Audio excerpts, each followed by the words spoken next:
Hello, I'm Prabha. I'm a deep healing coach and I help people work within their bodies to bring about massive transformation in their mindset, in their belief systems, in their traumas, or wherever they are at that they're struggling. I wanted to talk about the devastating effects of being criticized as a child. Now, culturally, like I was born in India, and one of the very cultural things that parents do in India is they criticize their children. They're always telling them, "Oh, you're not good enough. You're stupid. You don't do that. You don't do that. You're not studying, or you're not eating what I cooked for you." And it's like a constant, ongoing drone. Now, I'm not sure about which culture you're born in, and maybe you can tell me whether this is a common refrain in your culture as well. And what happens is this constant criticizing is just seen as normal and it's just seen as parenting, but actually it's got massive, devastating effects on the person who's being criticized. In fact, if you have two kids and you're criticizing one of them, the other one isn't, it affects both of them, really. Because, so what happens when we're being criticized? It's actually just a constant way of saying, you are not good enough, you are not good enough, you are not good enough, you are not good enough, you are flawed, you're flawed, you're flawed, you're flawed. Like everything about you is flawed. And it can lead to very, very severe anxiety. It can lead to depression, and the depression that doesn't actually go away. So personally, I struggled with depression for 25 years of my life. I got it when I was 15, and I only left it when I was in my 40s.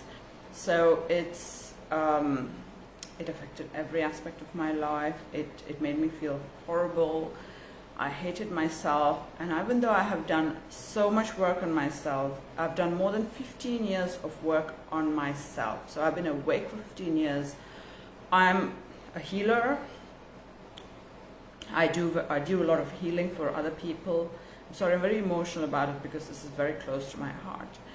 I heal myself, I heal my son, I heal other people. My technique is really powerful, but I still struggle with it sometimes. I still sometimes have that voice that says to me, you're not good enough, or that you are not worthy. And the birthplace of this voice is the criticizing voice that I heard from when I was a child. It's a common refrain.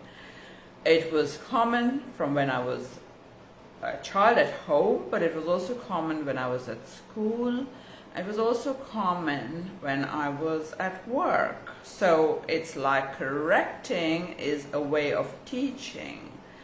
I'm going to tell you that correcting in that way is a way to destroy somebody, destroy their sense of self, destroy your sense of worth, destroy your future, destroy your ability to be happy and joyful. That's what it does. The criticizing voice actually destroys you. If you have been destroyed by this, I'm here to tell you that your feelings are valid.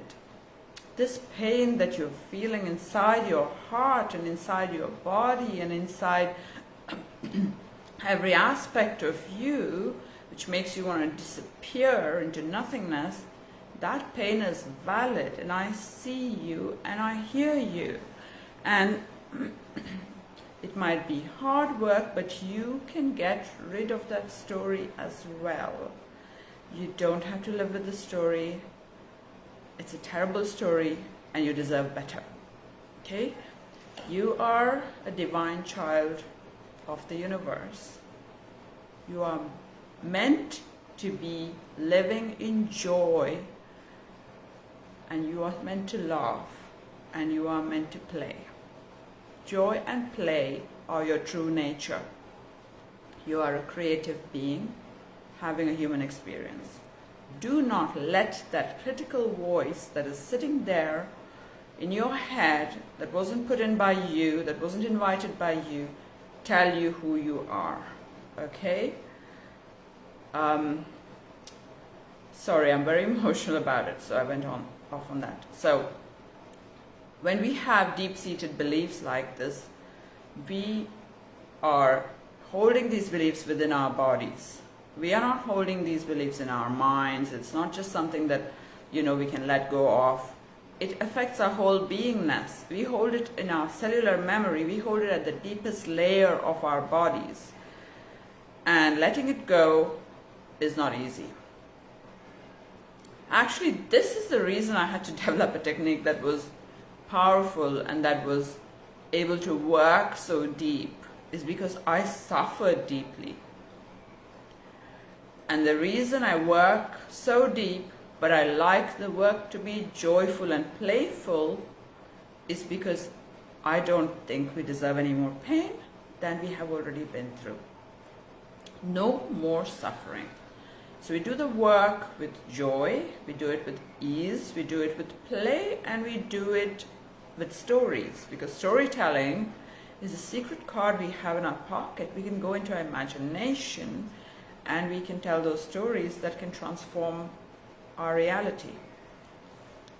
So, I'm here to invite you to my group. I'll drop the link in the comments. I run a free monthly healing circle, and you're welcome to come and join, and you can see my cellular transformation technique. I have been doing healing for other people. I'm considering teaching this technique to people so they can do their own healing. So come to my group and tell me if this is something that's important to you, because that's the only way I know how best I can serve. So if you're here and watching this, drop in the comments, what do you feel? How do you feel? What do you see? And if you feel so inclined, join my group in Facebook, and I look forward to talking to you a bit more closely over there. Thank you. Have a great day. Bye.